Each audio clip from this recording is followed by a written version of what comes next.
Meantime, we do have a Fox News alert now. There is an active shooter situation developing in Idaho. As you look at your screen right now, multiple firefighters have been ambushed and shot while responding to a brush fire in the city of Coeur. Reports say multiple people have been injured.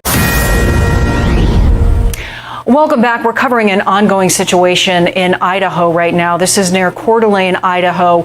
Multiple firefighters came under fire, under sniper fire there. The sheriff's department there are handling an ongoing manhunt right now for a shooter or shooters there in that mountainous region. I want to read something that we've received. This is a post on X from the International Association of Firefighters, the union that represents the firefighters there in that area. And they say that while responding to a fire earlier today in Coeur d'Alene, Idaho, IAFF members were ambushed in a heinous act of violence.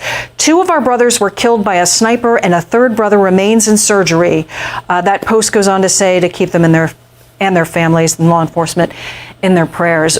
We know that at first this began, the information that came in was that there was a fire and that these heroic firefighters rushed to the scene of that fire at about 1:21 local time.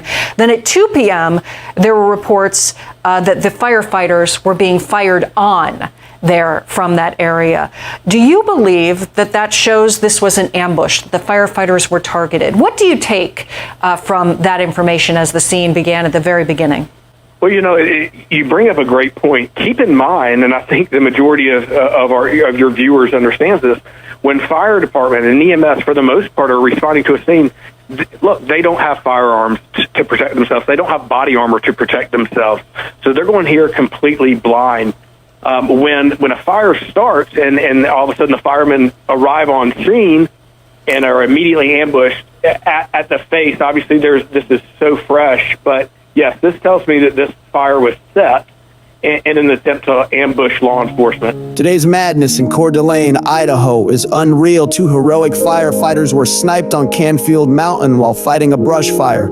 A third's in surgery, clinging to life. Sheriff Robert Norris called it a heinous assault. Governor Brad Little said it's an attack on our first responders. Facts: at 1:22 p.m., firefighters responded to a blaze near East Nettleton Gulch Road. It was a trap.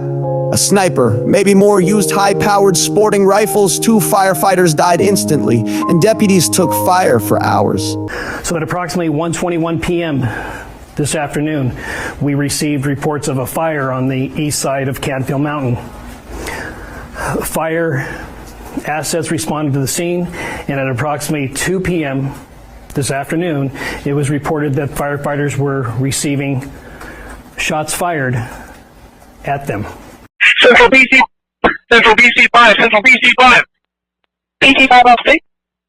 Send law enforcement right now. There's an active shooter zone. They're shot. BC 3's down, BC 1's down. Everybody's shot up here. Law enforcement, code 3 now up here. 551, 10 or 14 up here. Stop. Get out of the way. 10 or 14. Engine push 551. Do not come up here.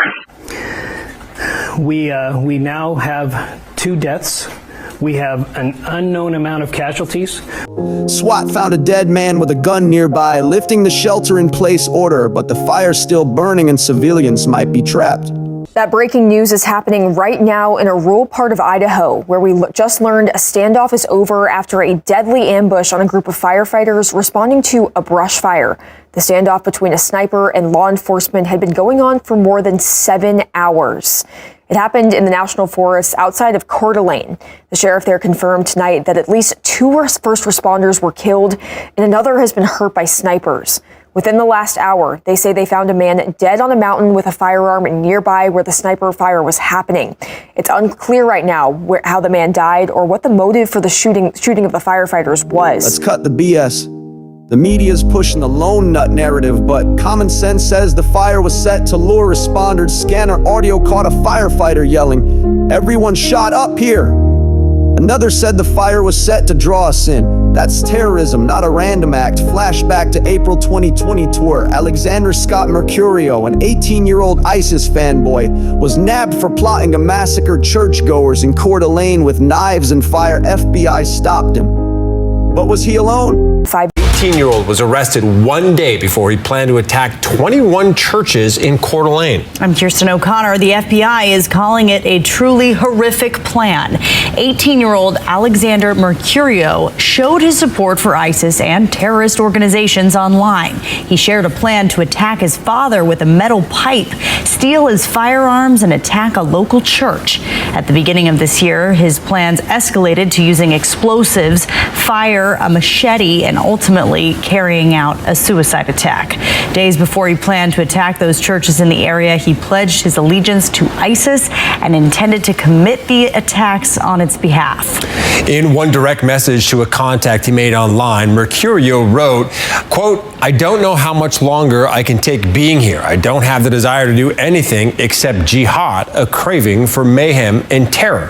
In light of this case, Special Agent Shohini Sinha of the Salt Lake City FBI shared a message saying, quote, "This case should be an eye-opener to the dangers of self-radicalization, which is a real threat to our communities. We encourage the public to report anything suspicious to the FBI or your local law enforcement." Mercurio is charged with attempting to provide resources to a designated foreign terrorist organization. This reeks of an Islamic sleeper cell. The 2024 plot hit during Ramadan's end, and now another precision attack in the same town. No way it's a coincidence. The Canfield shooter hit with military skill, not some hillbilly tantrum. Coeur d'Alene's got history. Aryan nations compound burned in 2001, but the ISIS link's stronger, especially post-Mercurio. Enter the GOAT, Donald J. Trump. While fake news blames gun culture, Trump's been clear: radical Islamic terrorism's real and we must crush it. He gutted ISIS's caliphate and warned about sleeper cells crossing our borders. Biden's circus let our guard down and now firefighters are dead. Trump's border lockdown and law and order plan would have the FBI, led by a patriot like Dan Bongino, snuffing out these cells. The deep state wants you to buy the random shooting lie, but we're not sheep. The 2024 ISIS plot proved Coeur d'Alene's a target, and today's ambush screams coordination. Canfield's 24 acres of dense forest gave the shooter cover. No wonder deputies struggled as choppers buzzed. ATF's on scene with K9s, but the media's silent on terrorism, whining about gun control instead. Here's the savage truth. The left's open border fetish is killing Americans. These firefighters were husbands, fathers, heroes, shattered by a coward with a rifle and a twisted ideology. Maga stands with our first responders, demanding justice. Trump will make terrorists regret stepping on our soil. What's next? The FBI's probing the suspect's ties. ISIS copycat or worse. We're not buying lone wolf. Trump's America First policies, secure borders, strong military are the answer. Coeur d'Alene's a wake-up call. Patriots, let's take our country back. That's today's FTL Truth Bomb. Sick of deep state lies? Comment, share, join the MAGA fight. Follow us for updates and pray for those firefighters' families. Stay free. Stay true. Keep fighting.